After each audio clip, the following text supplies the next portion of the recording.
Du chef de l'opposition biélorusse en exil, et ce n'est pas n'importe qui, hein, c'est un ancien commandant de l'armée de l'air, plutôt considéré comme crédible. Le nom de cette milice, c'est Garde Service. C'est la seule société de sécurité que Loukachenko a autorisé par décret à détenir des armes à feu. Elle existe depuis 2019-2020, mais elle aurait considérablement augmenté le nombre de ses employés. Aujourd'hui, il serait plus de 1000 mercenaires.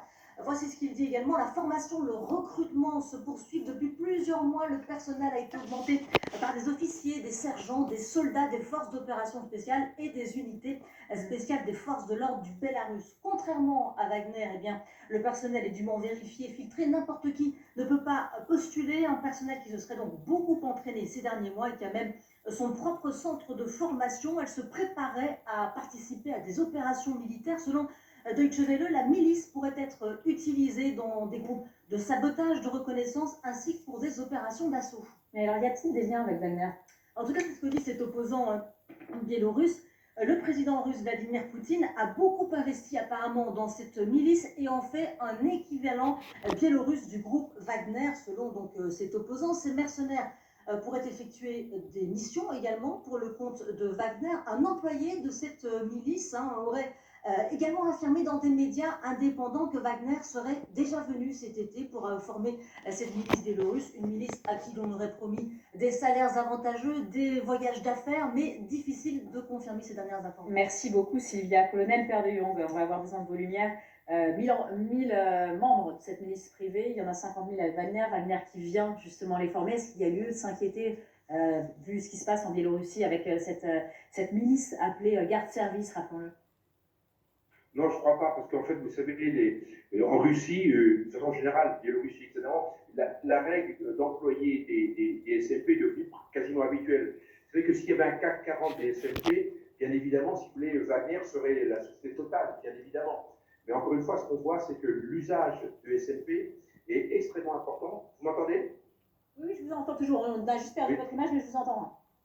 Oui, donc c'est extrêmement important. Pourquoi? Parce que l'intérêt est le suivant, c'est que les pertes des soldats, des mercenaires, si vous voulez, n'est globalement pas comptabilisées. Et donc c'est très important pour les opinions publiques, si vous voulez, pour les hommes politiques comme Poutine et bien évidemment pour le président biélorusse, s'il y a des pertes, il n'y a pas d'impact, si vous voulez, sur l'opinion publique. Et c'est ça qui est très important. Et donc on voit bien qu'il y a un usage quasiment immodéré qui se développe de plus en plus, très concrètement, pour pouvoir, si vous voulez, agir sur le terrain. Vous savez, les Russes, il y a des centaines de SMP actuellement. Il y a Morat, un exemple en RCA, République centrafricaine, vous avez une société qui s'appelle Siwa Service, qui aujourd'hui, si vous voulez, est une SMP russe. Donc les Russes, si vous voulez, le système des SMP prolifère de plus en plus, évidemment, sur ces théâtres de guerre. Colonel Père de Jong, on vous retrouve dans quelques instants pour notamment évoquer justement où se positionne Evgeny Prigojine par rapport justement d'une part à Sergei Shoigu, mais surtout à Valéry Gerasimov qui prend la tête des opérations justement militaires en Ukraine. Colonel Arbaretier, Loukachenko aurait été converti par Vladimir Poutine à ses milices privées.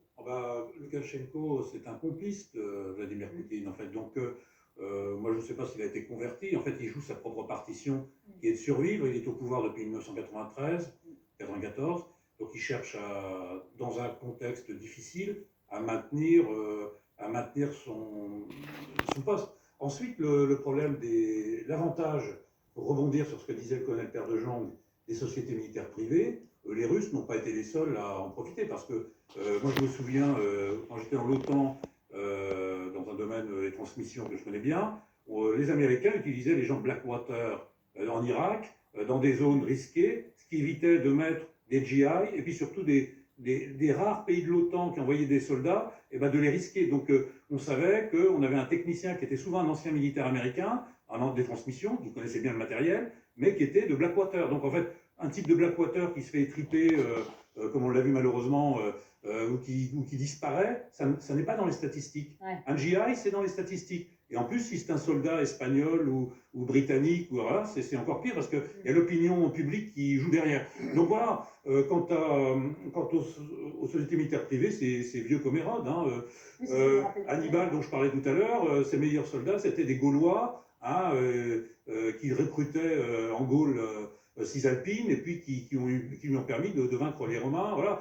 Et on a en plus Wallenstein au XVIIe siècle. Donc si vous voulez, voilà, c'est la manière confortable de mener des guerres, puisque on n'est pas comptable des vies de ces hommes. Magali.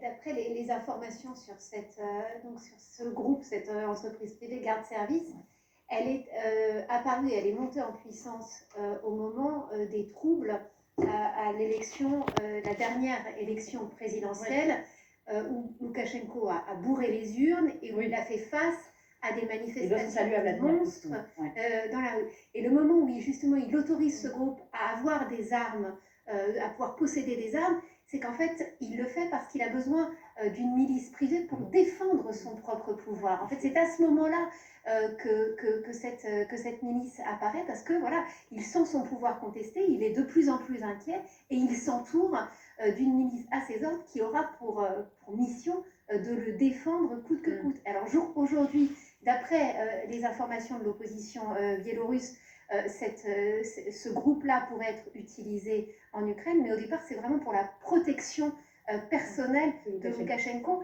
Et on le dit souvent sur ce plateau, si Loukachenko hésite tant aussi et ne veut pas s'engager sur le terrain ukrainien, c'est qu'il redoute pour sa propre sécurité aussi. Il ne veut pas, il veut garder son armée à domicile. Et c'est dans ce contexte-là, je trouve que c'est intéressant de remettre, sous le projecteur, en effet, cette